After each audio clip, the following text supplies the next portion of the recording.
Hello everybody and welcome to Sutra lesson 2. So today we're looking at his Siddhi Labachikawi's career and some of his stylistic features as a choreographer. So before we get started, I just want you to think back to 3 significant moments in Siddhi Labachikawi's career, and I also want you to think if you can recall all 9 of his stylistic features. So 3 strong moments in his career and 9 of his stylistic features. Have a go now.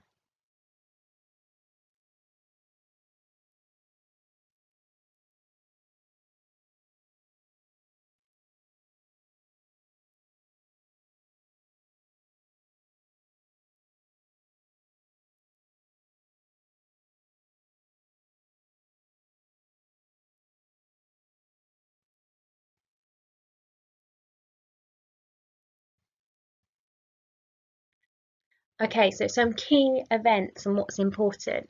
So Chikawi made his choreographic debut in 1999 with Andrew Wales' Anonymous Society. So it's described as a theatrical contemporary musical. So it was actually a musical company that he worked with. So it's a theatrical contemporary musical. So it's kind of fusing dance, acting, singing, etc. all together. It went on to the Edinburgh Festival and it became really popular and a big hit. The piece was a surrealistic journey of 5 men and 3 women interacting in a living room. It was danced and sung live. It was obviously performed live at the festival as well. Chikawi's character was like an angel, ghost, or an echo, and the other performers, and it was like gluing everyone together with his gestures. So Siddhi Labachikawi was like kind of the key theme running through that. So not only did he work with Andrew Wales to choreograph it, he also performed in it as well. There is no footage or images of this work. However, thinking of this information, what can we learn from the descriptions about Siddhi Labachikawi's choreographic style? Just have a think.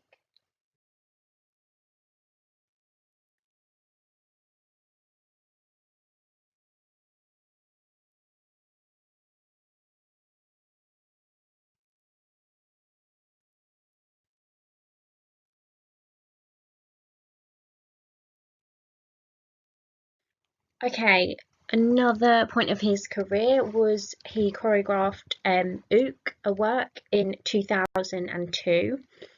He co-choreographed this, and he created this for Theatre Stap, which is a theatre company, obviously, who the performers all have Down syndrome. So he's working with mentally disabled actors and dancers. So ever since Ook, he has used a range of diverse performance in his works. So just have a think about why that is significant.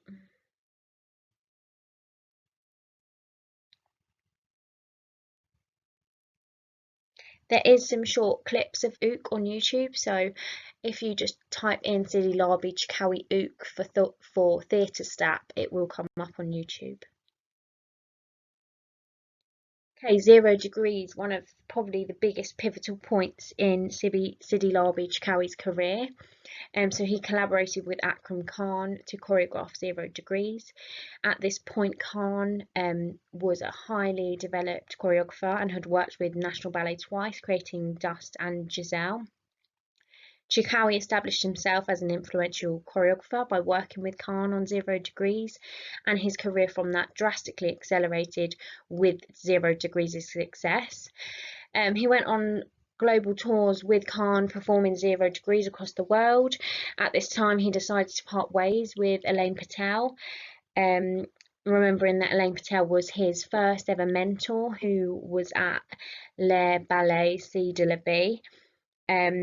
So touring all over the world with 0 degrees became emotionally, physically and creatively draining for Chikawi, and he needed new challenges. So one of his quotes that he spoke says that I needed a new way of expressing myself and I needed to be in a new place. So Chikawi was exhausted from 0 degrees, so he kind of had to move on and find something new. So what can we learn from Sidney Larby's Chikawi's collaboration on 0 Degrees? How do we think this has affected him as a choreographer? Just have a think.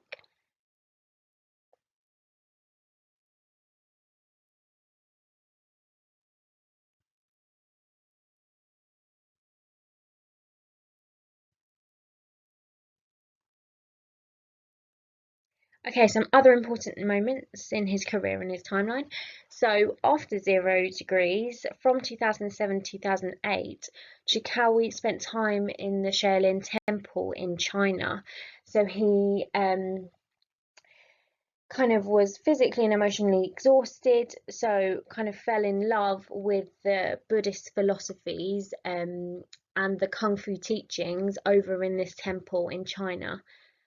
In 2008, Sadler's Wells named him an associate artist and the artistic director of the National Youth Dance Company. So once he'd already choreographed Sutra, he came back from the temple, and that's when Sadler's Wells had named him. They released and performed Sutra. So after collaborating with the monks in China, Sutra was toured nationally and internationally in 2008. After the huge success of Sutra, in 2010, Sidi Larbi Chikawi created his own dance company back in Antwerp, Belgium, and he called his company Eastman, which is the literal translation for his Arabic surname. In 2010 as well, he choreographed Babel, which is a multi-award winning choreography. He worked with set designer Anthony Gormley on Babel. So he also, as we know, when he created Sutra, he worked with Anthony Gormley to create the boxes in Sutra. So he again worked with Anthony Gormley in Babel as well. Okay, moving on to his stylistic features, and we're calling these the non-negotiables, so the things we must remember. We have to be able to recall these 9 stylistic features. So here we go, number 1. So a stylistic feature of Sidi Larbi Chikawi is that he works with a diverse range of performers. We've just found this out, obviously, from looking at his previous work, such as Ook, where he decided to choreograph on mentally disabled dancers, so dancers with Down syndrome. We also know this from Sutra, where he is working with the monks from the temple, so it's a diverse range of performers. Number 2 is an interdisciplinary approach. So interdisciplinary meaning that he's willing to work and pulls from different disciplines in the arts, so such as acting, singing, staging, lighting. So he's happy for his works to be of a multidiscipline, so using all of the disciplines within the arts. When Chikawi went to the Contemporary Dance School parts, contemporary music and analysis of classical music was a part of the curriculum. So he learned to perceive, absorb and analyse music from an early age. So music has a strong part in all of his works. Okay, so fusing multiple dance styles. As we know from Sutra, he is working with the traditional style of Kung Fu. So he is fusing contemporary dance with Kung Fu. Also in the choreographic process, he talks about the monks really relating and absorbing the hip hop style. So he's also fused in hip hop to work with the monks so that they are able to pick up the movement. In 0 Degrees, we know that he worked with Akram Khan, so he was fusing Kathak and contemporary as well.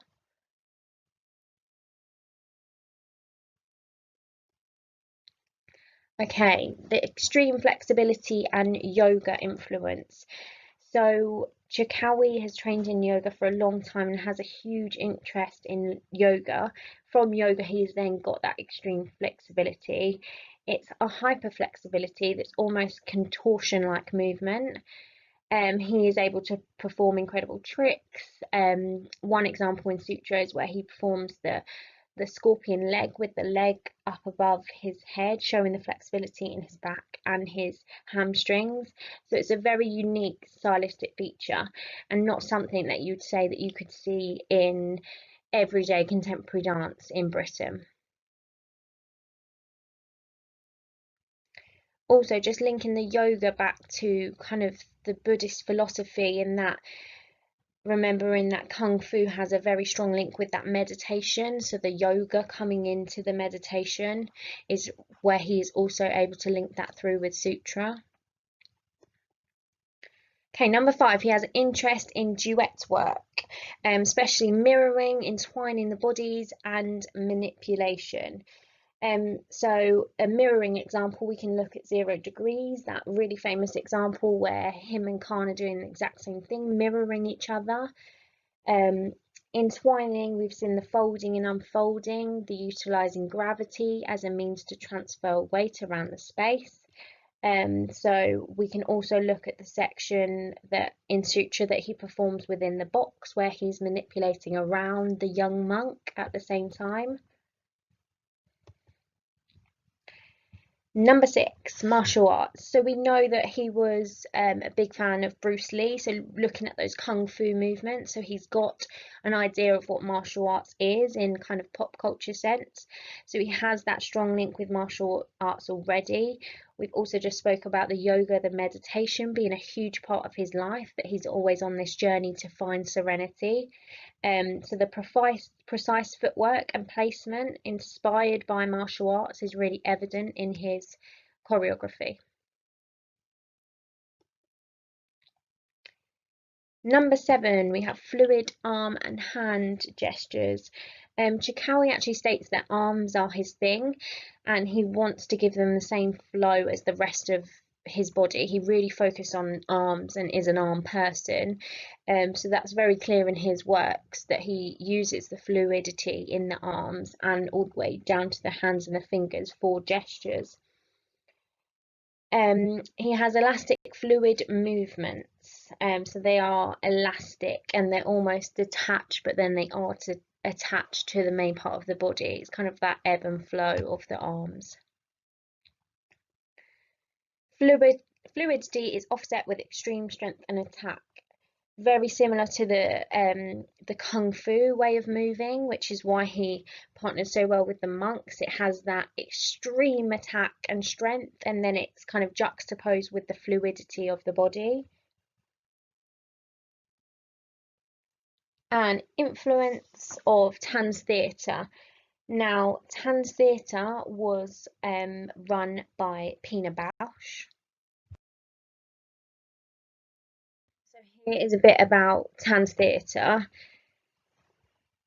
Oh, sorry, I've just spelt that wrong in the title. There's no R, but you can see it in the official logo there. So it's Tanz Theatre by Pina Bausch. It's a German dance theatre company, created and directed by Pina Bausch. Originally started in 1973. It's a company that's pushing dance out of the dance box, if you like, and it's pushing dance so that it has no limits. It definitely has that interdisciplinary approach where it's using theatre, music, the acting skills, prop sets, lights all together. Again, if you type in Tanz Theatre in YouTube, there are a vast amount of examples that you can watch. There's also a really good trailer. If you type in Pina, actually there's a documentary on Pina Bausch and it's a movie. The trailer for that is actually really interesting and gives you some insight. But one example that I think of is kind of site sensitive work where there's a dancer on a cliff. So the first kind of people to really push outside of what dance should be, where it should be performed. Even when it's on stage or in a theatre, there's still water being thrown or a giant prop. It's just pushing dance to the ultimate extremes. So that was Chikawi's final influence. Okay, task. So now that we know the 9 stylistic features of Siddhi Labi Chikawi, I would like you to watch the opening section of Sutra, which is section 1, which is called Sword. and I want you to find examples of where these stylistic features can be seen, and I've just listed them for you there. Remember that Sutra is found on YouTube. The whole work is on YouTube, so if you literally just type in Sutra by Siddhi Chikawi, it will come up. So just watch section 1 of Sword and see where these stylistic features appear, or if they do, in the first section.